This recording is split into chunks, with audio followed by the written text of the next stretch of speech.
universo, daan-daang bilyong bituin. Bawat isa'y kanyang inilagay sa langit na kay gandang tingnan.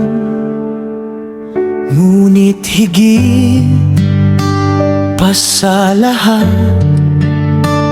ang kanyang pagtingin sa'yo. Alam niya ang bawat detalye, kahit hibla ng iyong buhok.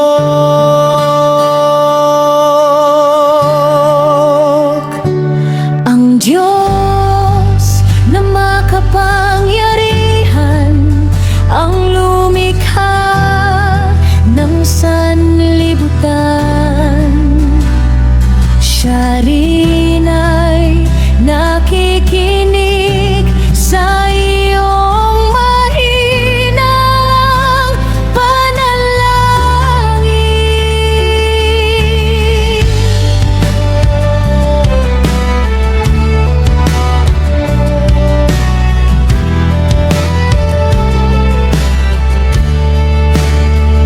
Pinagmasdan ko ang langit na gawa